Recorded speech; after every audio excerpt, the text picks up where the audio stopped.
அனைவருக்கும் வணக்கம். மிதுன ராசினியர்களுக்கு நீங்கள் கனவில் கண்டதையெல்லாம் நிஜமாக கையில் வரக்கூடிய அடுத்த 7 நாட்கள். அந்த வகையில் 16-11-2024 முதல் 22-11-2024 வரை உள்ள அடுத்த 7 நாட்களில் இவை நடந்தே தீரும். அலட்சியம் வேண்டாம், அவசியம் பாருங்கள். அப்படி மிதுன ராசினியர்களை பொறுத்த வரைக்கும் இந்த அடுத்த 7 நாட்கள் என்ன மாதிரியான நன்மைகள் எல்லாம் ஏற்பட இருக்கு, கிரகநிலைகளின் ரீதியாக அமையிருக்கும் சாதகங்கள் என்ன, பாதகங்கள் என்ன, மேலும் என்ன மாதிரியான முன்னேற்றங்கள் எல்லாம் ஏற்பட இருக்குது, குறிப்பா இந்த வாரத்தை பொறுத்த வரைக்கும் கிரகங்களுடைய சஞ்சார நிலைகள் என்ன என்று பார்க்கும்போது ரிஷபராசியில் குரு வக்ரம் பெற்று சஞ்சரிக்கிறார். கடகத்தில் செவ்வாய் நீச்சம் பெற்றும், கன்னியில் கேதுவும், துலாம் ராசியில் சூரியன் நீச்சம் பெற்றும், விருச்சகத்தில் புதன் வக்ரம் பெற்றும், தனுசு ராசியில் சுக்கிரனும், கும்பத்தில் சனி பகவானும், மீனத்தில் ராகுவும் சஞ்சரிக்கிறாங்க. இந்த கிரகங்களுடைய சஞ்சார நிலைகளின் காரணமாக மிதுன ராசினியர்களுடைய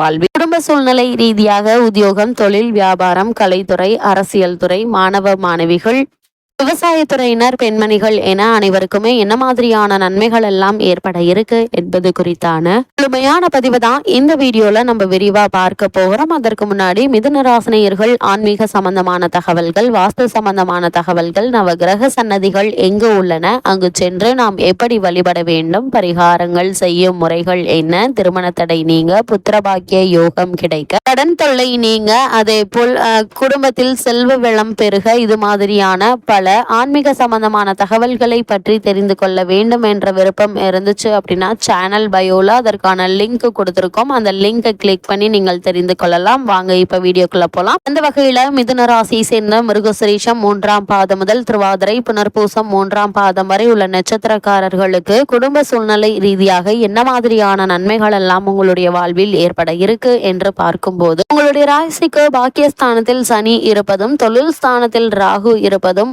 உங்களுடைய திட்டங்கள் ஒவ்வொன்றாக நிறைவேற இருக்கிறத எடுத்து காட்டுதுங்க.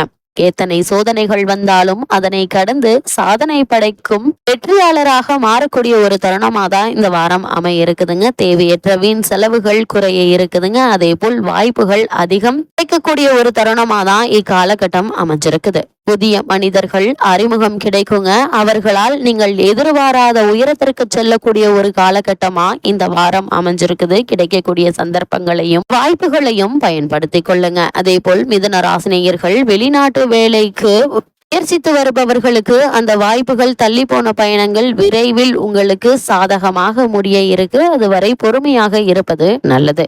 சுபகாரிய சம்பந்தமான முயற்சிகள், அதாவது குறிப்பாக திருமண சம்பந்தமான முயற்சிகளை மேற்கொண்டு வருபவர்களுக்கு சிறு முயற்சியிலேயே நல்ல ஒரு வரன் அமைய இருக்குதுங்க. அதற்கான தடங்கல்கள், தாமதங்கள் நீங்கி நல்ல ஒரு முன்னேற்றம் ஏற்பட இருக்குது. குறிப்பா உங்களுடைய ராசிக்கு 6க்குரிய செவ்வாய் பலம் இழந்திருப்பதால் எதிரிகளுடைய தொல்லை அகலுங்க. கடன்கள் ஓரளவு அடைபடுவதற்கான வாய்ப்புகள் உண்டு. கடன் அடைபடுவதாலே உங்களுக்கு மனதில் நிம்மதியும் அடுத்த கட்டத்திற்கு எடுத்து செல்ல என்ன செய்யலாம் என்ற ஒரு தெளிவான முடிவும் நீங்கள் யோசித்து சிந்தித்து முடிவெடுக்க இருக்கீங்க. அது மட்டும் இல்லாம இக்காலகட்டத்தை பொறுத்த வரைக்கும் உங்களுடைய ராசிக்கு தனஸ்தானத்தில் செவ்வாய் நீச்சம் பெற்று இருக்கிறார். கடக ராசியானது செவ்வாய்க்கு நீச்ச வீடுங்க. உங்களுடைய ராசிக்கு 6, 11 ஆகிய இடங்களுக்கு அதிபதியான செவ்வாய், அவர் 6க்கு அதிபதி நீச்சம் பெறுவது என்பது யோகம் என்று தாங்க சொல்ல வேண்டும். இதனால் எதிரிகளுடைய தொல்லை குறைய இருக்குதுங்க. எடுத்த காரியங்களில் இருந்த தடைகளும் அகல இருக்குது. நல்ல நிறுவனங்களில் பணிபுரிய வெளிநாட்டிலிருந்து அழைப்புகள் வரலாங்க. இந்த வெளிநாடு சென்று பணியாற்ற வேண்டும் என்ற முயற்சியில் ஏற்பட்டு வந்த இழுபறி நிலை மாறி நல்ல ஒரு முன்னேற்றம் ஏற்பட இருக்குதுங்க. அரசு வேலைக்கு முயற்சித்தவர்களுக்கும் அதற்கான ஒரு நல்ல சூழ்நிலை தென்பட இருக்குதுங்க. சங்கிலி தொடர் போல வந்த கடன் சுமை படிப்படியாக குறையுங்க. உத்தியோகத்தில் சக பணியாளர்களுடைய ஒத்துழைப்பு உங்களுக்கு கிடைக்கக்கூடிய ஒரு தருணமாக தான் காலகட்டம் அமைஞ்சிருக்குது என்பதை கிரகநிலைகள் மீண்டும் மீண்டும் அறிவுறுத்துதுங்க. அதே போல தற்போது விருச்சக ராசியில் புதன் வக்ரம் பெற்றிருக்கிறார். உங்களுடைய ராசிக்கு சுகஸ்தானத்திற்கும் அதிபதியாக விளங்கக்கூடியவர் புதன். அவர் 6ஆம் இடத்தில் சஞ்சரிக்கும் போது மறைந்த புதனால் நிறைந்த தனலாபம் உண்டுங்க. தொழில் வளம் சிறப்பாக இருக்குங்க. உத்தியோகத்தில் கூடுதல் பொறுப்புகள் வந்து சேரக்கூடிய ஒரு தருணமாகவும் தருணம் அமைஞ்சிருக்குது. உயர் அதிகாரிகள் உங்களுடைய முன்னேற்றத்திற்கு வழிகாட்டியாக இருப்பாங்க. கூட்டு முயற்சிகள்ல இருந்து விலகி தனித்து இயங்க முற்படுவீங்க. அப்படி முற்பட்டு உங்களுடைய தனித்திறமையை வெளிக்கொண்டு வந்து உங்களுக்கு காரணமே இல்லாமல் மறுக்கப்பட்டு வந்த பதவி உயர்வு, ஊதிய உயர்வு, உத்தியோகத்தில் கிடைக்க வேண்டிய சலுகைகளை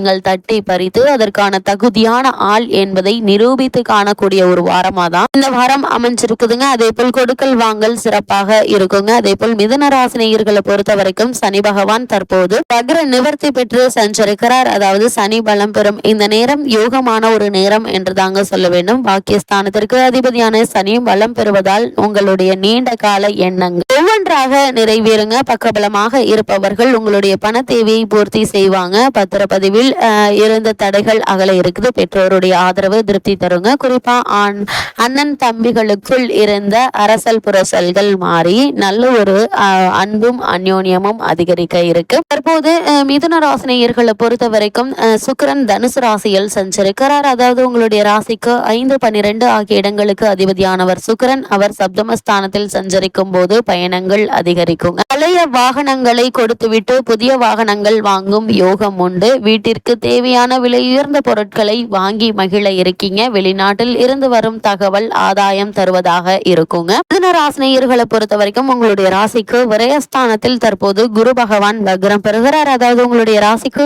7, 10 ஆகிய இடங்களுக்கு அதிபதியானவர் கேந்திர பத்திய தோஷம் பெற்ற கிரகமான குரு. வக்ரம் பெறுவது யோகம் என்று தாங்க சொல்ல வேண்டும். இதனால் கல்யாண கனவுகள் நனவாகும். கடமையில் இருந்த தோய்வு அகல இருக்குது. புதிய உத்தியோகத்திற்காக எடுத்த முயற்சியில் வெற்றி கிடைக்குங்க.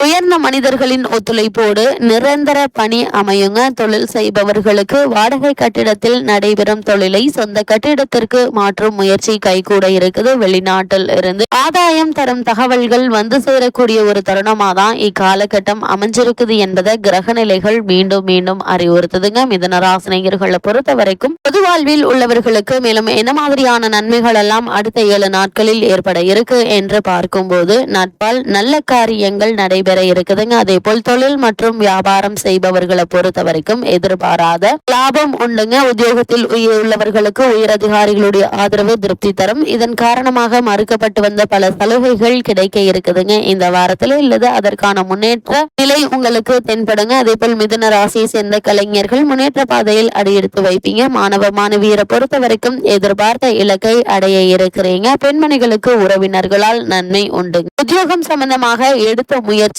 வெற்றி பெறக்கூடிய ஒரு தருணமா தான் இக்காலகட்டம் அமைஞ்சிருக்குதுங்க. அதே போல் இந்த வெளிநாடு முயற்சிகள்ல இடைத்தரகர்களை நம்ப வேண்டாம். திருமண சம்பந்தமான முயற்சிகள் விரயஸ்தானத்தில் குரு பகவான் வக்ரம் பெற்றிருப்பதால் வரனை பற்றி தீர விசாரித்து ஆராய்ந்து அதற்கு பிறகு அதற்கான முயற்சிகளை மேற்கொள்வது நல்லது. எந்த ஒரு செயலையும் எடுத்தோம் கவுத்தோம் என்று செயல்படுத்த வேண்டாம் என்பதை கிரகநிலைகள் மீண்டும் மீண்டும் உங்களுக்கு அறிவுறுத்துதுங்க. மிதுன ராசினியர்களுக்கு கிரகநிலைகளின் ரீதியாக கூறப்படும் பரிகாரம் என்ன என்று பார்க்கும்போது வியாழக்கிழமை தோறும் தென்முக கடவுளை வழிபடுவது எண்ணற்ற நன்மைகளை உங்களுடைய வாழ்வில் ஏற்படுத்தும் என்பதை கிரகங்களுடைய சஞ்சார நிலைகள் தெளிவாகவும் உறுதியாகவும் எடுத்துக்காட்டுது.